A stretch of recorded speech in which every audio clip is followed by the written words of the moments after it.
my name is Saro Vichuki, and today I'll be talking about dictators. My specific question is, how do dictators maintain/keep power?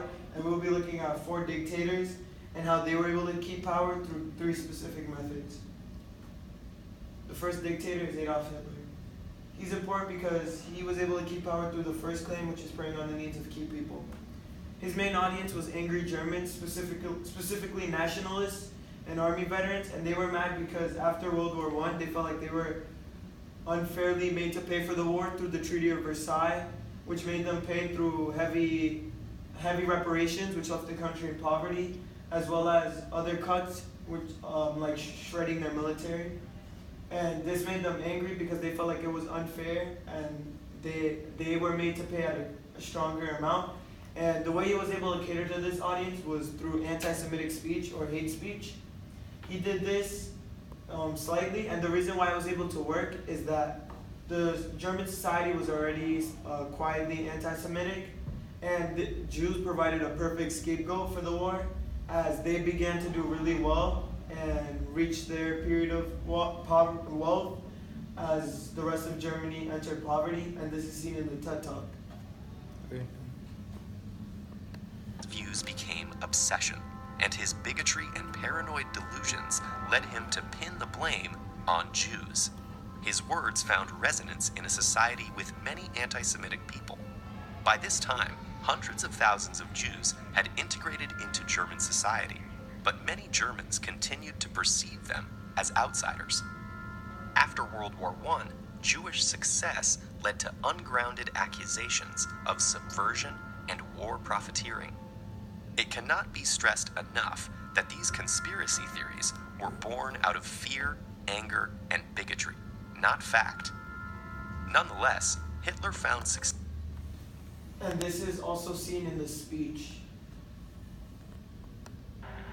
Der Völkerstreit oder Hass untereinander, der wird gepflegt von ganz bestimmten Interessenten. Es ist eine kleine, wurzellose, internationale Clique, die die Völker gegeneinander hetzt, die nicht will, dass sie zur Ruhe kommen.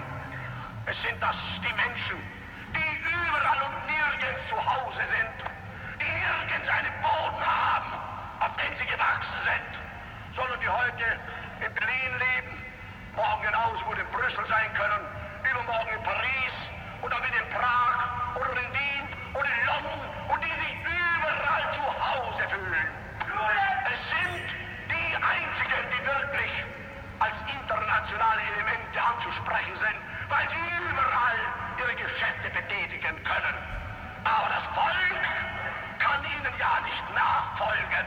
Das Volk ist ja gekettet an seinen Boden, ist ja gekettet an seine Heimat, ist ja gebunden an die Lebensmöglichkeiten seines Staates, der Nation.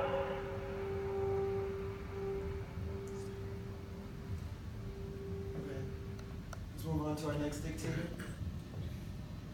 He's Bashar al-Assad. He's important because he exemplifies our second claim, which is that dictators are able to maintain/keep power through making alliances. He has 2 forms of alliances. The first example, and the main one which has kept him in power, is that there is a family alliance within his entire family, where the family places a figurehead or someone in power who's appointed to rule, which in this case is Bashar, and the other family members exist in the background, and they use their power and wealth, mostly from oil, behind the scenes to ensure that they stay in rule. It's a political machine, as they fund him and make sure that he stays in power. And the second Assad alliance which was made was that he allied himself with 2 major foreign powers, key to his success right now, and the only reason why he's still in power, Russia and Iran. They provide him military aid, mainly through troops and supplies, which help him keep power because they add to his already strong military presence. And they both benefit because while he gets his military presence and is able to beef up his military and keep power, Iran and Russia are helping to disrupt Western influence in the Middle East, which is really important to them and a key goal. Our third and fourth dictators, Robert Mugabe and Benito Mussolini, are key examples of our last claim, which is that dictators are able to maintain/keep power by finding loopholes.